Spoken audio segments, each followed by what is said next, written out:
So today we are going to start our unit number 5, that is file systems and management, which means how you are storing your data in your systems, in your hard disk, in your secondary storage.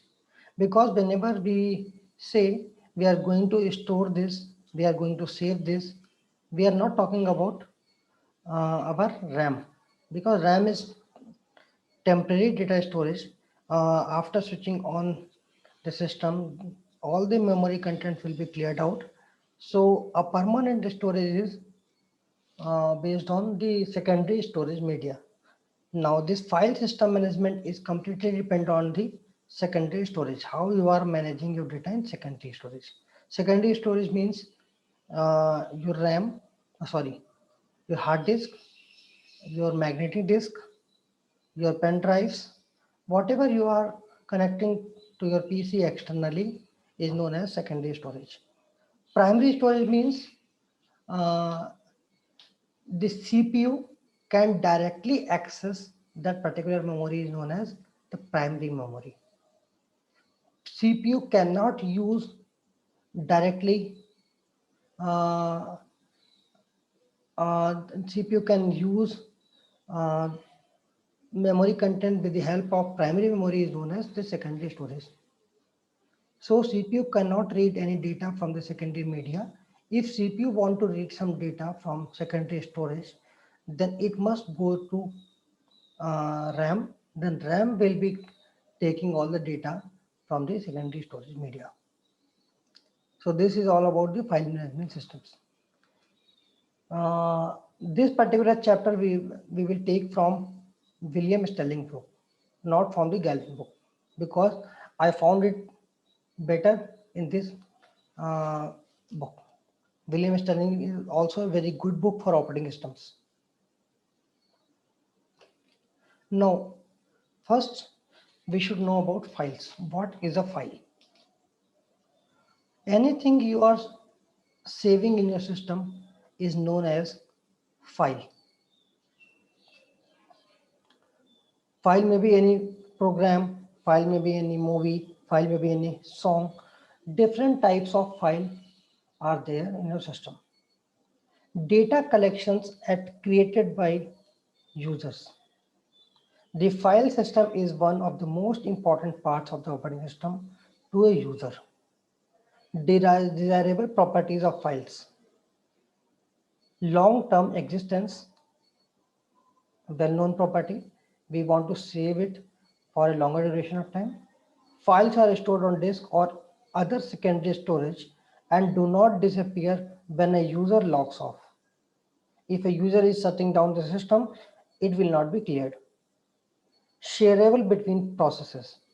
Files have names, can have associated access permissions that permit controlled sharing. We can share our data with different kind of processes at a time. Then the structure. Files can be organized into hierarchical or more complex structure to reflect the relationships among files. Now, we can say that why we require different types of file. Why only a single type of file is not existing? You are differentiating the different files with the help of different extensions like abc.txt, abc.png, abc, abc.avi.mp4, .xlsx, .ppt, .pptx. So different types of files are there. Why it is required? If you are changing the structure of the file, that means which type of data you are going to store, it will help them. If you want to store some students' information like their roll numbers, their name, their parents' name, their address, some extra things are also there. So which particular file you are going to use? Is it a notepad file? Is it a video file? Or you're going to write it on the paint? No, it should not be like that. So for maintaining such kind of record, you will need some Excel SX file or some Word file where you can place and read data as well in future, which should be easier to reuse, which should be easier to rewrite or modify the data. So you must be choosing that kind of particular file. That's why we require different types of file. On your desktop, let's say a file is there with the name abc.txt. If you are double clicking on that file, it will be opened in the notepad. Again, if you are changing the extension and making it MP4, then some video player will be opening that file by default. It will be open through VLC or Windows Media Player. I can't say whether it can be played or not, but it will be opened with the different type of editors. That's why different types of files are required.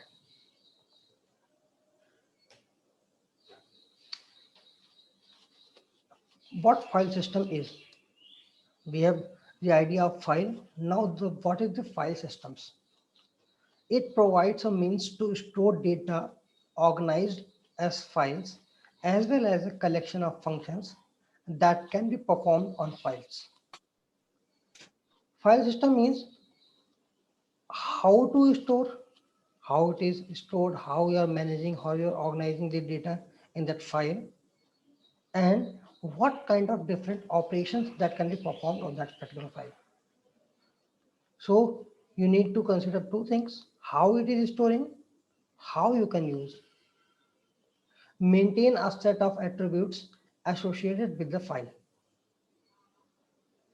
What kind of attributes may be there with the file? Like if you are clicking an image, who have taken, when that image have taken, what is the aspect ratio of that image, what is the resolution, what is the color intensities at different levels. So you need to store such kind of information, that is called as attribute. If you are saving an audio file or a video file, it also consists the resolution, the song owner information, the brand information, the lyrics, composer, everything it is mentioned in the attribute field of that file.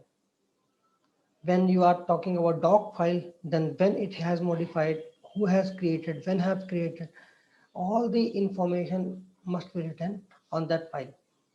Not on that file, its file attributes. Typical operations include what we can generally do with the help of these files. Create, we can create file, delete file, open a particular file, close a particular file, we can even read or we can even write on that particular file. These are some general operations that we are going to perform on different types of files.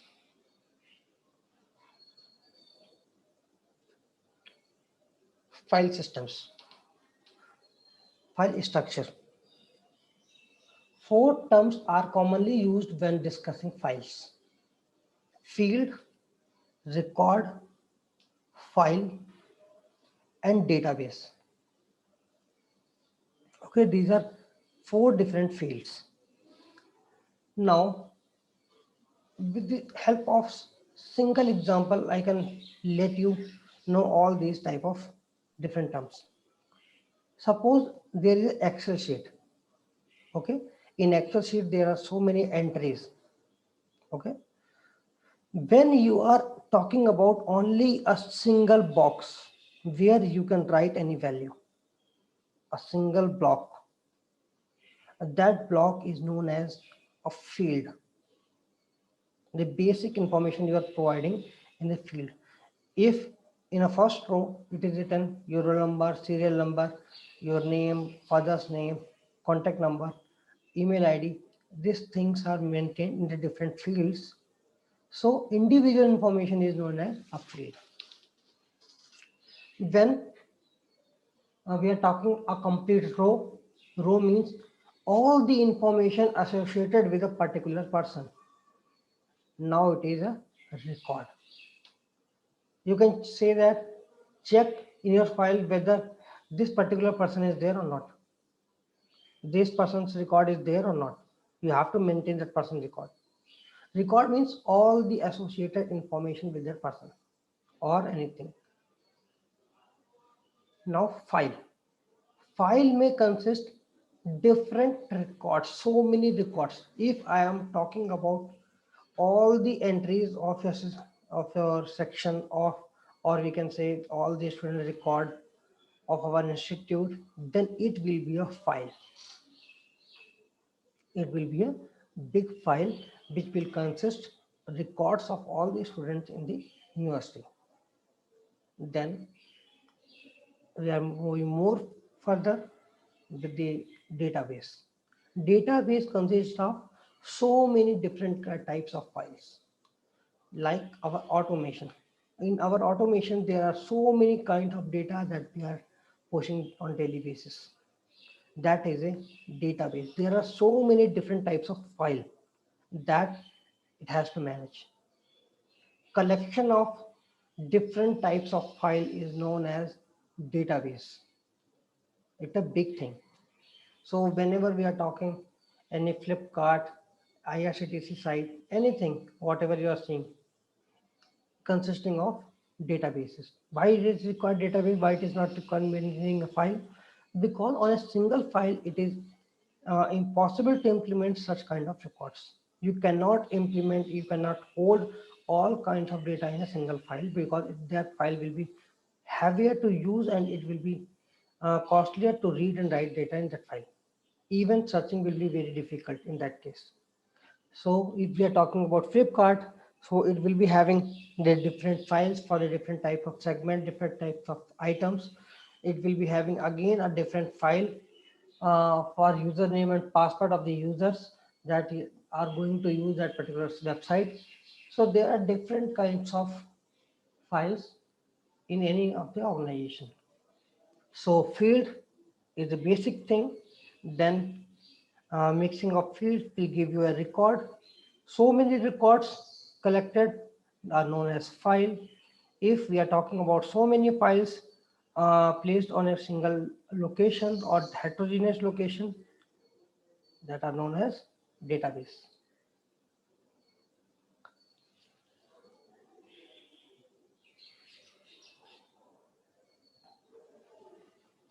Field. Now theoretically, basic element of data, it contains a single value, fixed or variable length. Okay, it may be fixed, it may be variable. Then we are having file, collection of similar records, or after field we can say check the record, collection of relatable fields that can be treated as a unit by some application program, fixed or variable length. So all the fields must be related. That is called a record. If some field is having value 10, some field is having value 10, so we can't say that there is a relation between these numbers. If we are storing the name, contact number, email ID for a particular person that are related to that particular person is known as now record. Then file is a collection of similar records treated as a single entity, may be referred by name. Access control restrictions usually apply at the file level. Whenever we are controlling the access, we generally use the security at this level. We are not blocking the user to insert any particular field. We are stopping the user not to use this particular file. Have you seen that you are having some document, line number 53, line number 100 or any value you cannot edit, other lines you may edit. It can be implemented, it is already implemented in the Google Sheets, but generally we are not going to all this type. Generally the security will be provided at the file level, that user is restricted to read this file, or user may write the contents also in that file, read contents and write contents. So you will be having the permission at the file level. The database collection of related data. Relationships among elements of data are explicit. Designed for use by a number of different applications, it consists of one or more types of files. Okay, so this is the basic information regarding all these four things that are generally used in file systems. So you must be aware about the difference between all four. Now, what is the objective of file management system?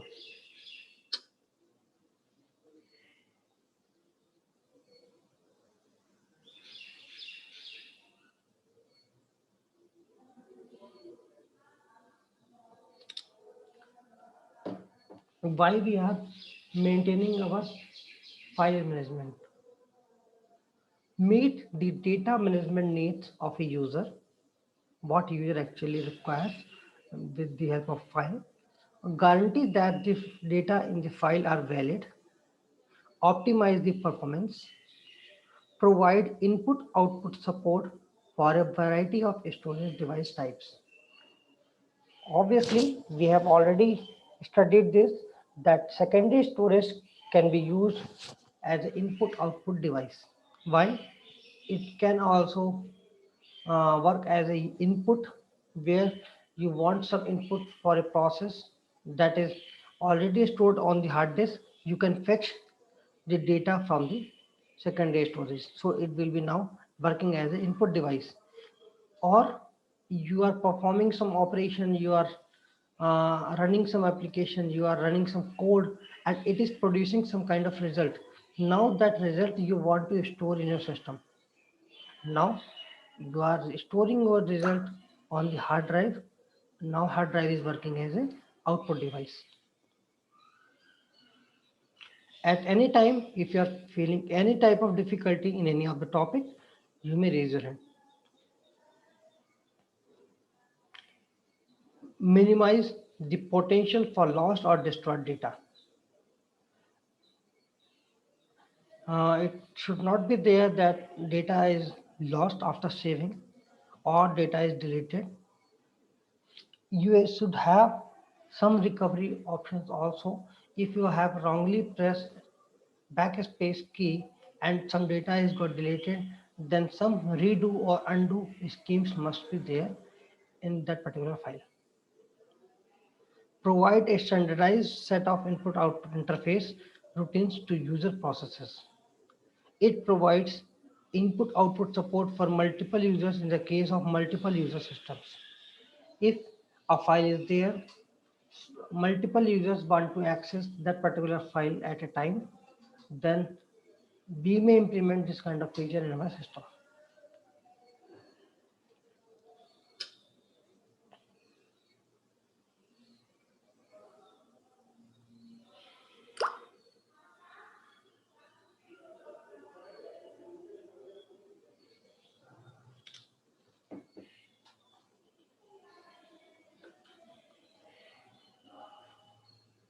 Minimal user requirements. This is for the file system management. Why? What are the minimum user requirements that every user want in every type of file systems? It should be able to create, delete, read, write, and modify the files. This is the basic need from the user. User may have controlled access to other users' files. That I have created this particular file. I don't want anyone else to use or change the data in my file. It should have a control access. May control what type of accesses are allowed to the files.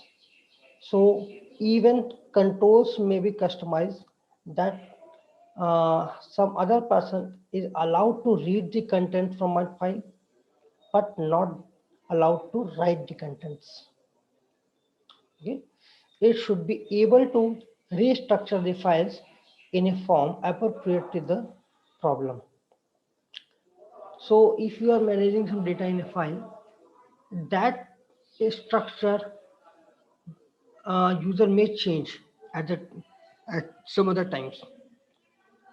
I want to copy some content from the Excel to doc file or to notepad file or to paint file. I should be able to do that.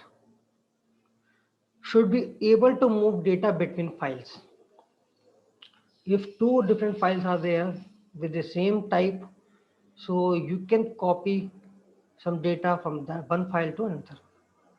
You can move some data from a file to another. It should be able to backup and recover files in case of damage. Okay, anytime user may backup the contents or may recover files after the damage happens. User should be able to access his or her files by name rather than by numeric identifier. Okay, every file should have a unique name that we are uh, nowadays running. Previous to that, when the system was new in the market, at that time all the files uh, were having some numbers numbering, like file number 237 938 11357. Such type of numbers were used in different files. Now even we can change the name according to ourselves. Like we can say this file is AVI, this file is ABC, this file is of my name. So you can change the name of that particular file because it will be easy to learn the name, to identify the names what this file is having.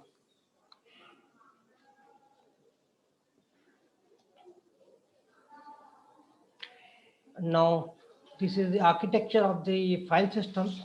We are not going to that part because it will be lengthier part to explain. Uh, Today we are talking here